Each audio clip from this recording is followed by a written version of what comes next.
మరి ఇప్పుడు fee reimbursement బకాయిలు ఎందుకు చెల్లించలేకపోతున్నారు? ఫీజు రియంబర్స్మెంట్ బకాయిలు పెరిగిపోతుందని మీరు అన్నారు, కానీ నాకు తెలిసి మ్యాక్సిమం 85% ఫీజు రియంబర్స్మెంట్ జరిగిపోయింది. టెక్నికల్ ల్యాప్సెస్ వల్ల ఎప్పుడైతే మా లోకేష్ గారు విద్యాశాఖ మంత్రి గారు తీసుకున్నారో, ఆయనకి ఎక్కడైనా ఇలాంటి ల్యాప్సెస్ జరుగుతుంటే ఆయన ఇమీడియట్గా సార్ట్అవుట్ చేస్తున్నారు.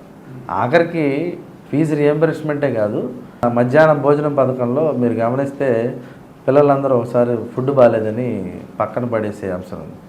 దాన్ని బాధ్యతగా తీసుకొని ఆయన వెంటనే రిప్లై ఇవ్వటం, అది నేను నైతిక బాధ్యత తీసుకుంటున్నాను, దాన్ని నేను కరెక్ట్ చేస్తానని కరెక్ట్ చేసి స్థానిక ఎమ్మెల్యేని మళ్ళీ పంపించి తర్వాత ఆయన ప్రత్యక్షంగా మళ్ళీ వెళ్ళి ఇవన్నీ జరుగుతున్నాయి. ఫీజు రియంబర్స్మెంట్లో కూడా చాలామంది ఫస్ట్లో ఏమన్నారంటే అమ్మఒడి పథకంలో కూడా పడలేదు అని అన్నారు. అది టెక్నికల్గా డేటా సింక్రనైజింగ్, అంటే గత ప్రభుత్వాల్లో ఉన్న డేటాతో మొదటి సంవత్సరం మేము కొనసాగించాం. ఒక సంవత్సరం అయిపోయిన తర్వాత మళ్ళీ ఎన్రోల్మెంట్ డేటా ఏదైతే ఉందో ఆ డేటాని రెండో సంవత్సరం తీసుకున్నాం. ఫస్ట్ ఉన్నప్పుడు గతంలో ప్రభుత్వం ఏదైతే డేటా ఉందో ముందు డబ్బులు పడాలి కదా అన్న ఉద్దేశంతో అది చేసాం. సెకండ్ సంవత్సరానికి వచ్చేసరికి స్వయంగా సెన్సెస్ని మేమే తీసుకొని ఆ రెండో ఎన్రోల్మెంట్ చేసాం. ఫీజు రియంబర్స్మెంట్ బాకీలు అడపాదడపా ఒక 10% ఏమన్నా ఉండొచ్చేమో, కానీ 85% ఆ వ్యక్తికి ఎవరైతే ఉన్నారో ఆ డిగ్రీ సర్టిఫికేట్లు ఆపటాలు కానీ, లేకపోతే మీకు డబ్బులు కడితే కానీ కాలేజీ వాళ్ళు ఎగ్జామ్స్ క్రాక్ చేయడానికి అవసరమైన పరిమితులు. అంటే ఇది కవర్ చేసుకునే సమాధానం లేకపోతే నిజంగానే ఉందా?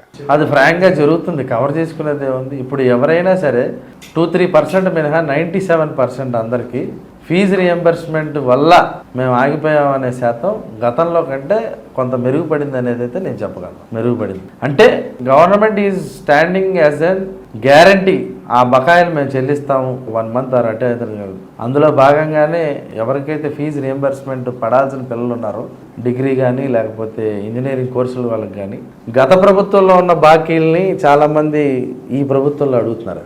కానీ దాన్ని అడ్రస్ చేయాలి, మళ్ళీ ఇప్పుడున్న మనం ఏదైతే బడ్జెట్ వేసుకున్నామో దాన్ని అడ్రస్ చేయాలి. మెయిన్ దానివల్ల ఇనీషియల్గా కొంత హికప్స్ ఉన్నమాట. వాస్తవం కవర్ చేసుకునేది ఏం లేదు. ఖచ్చితంగా ఫీజు రియంబర్స్మెంట్ జరుగుతుంది, అది జరిగింది.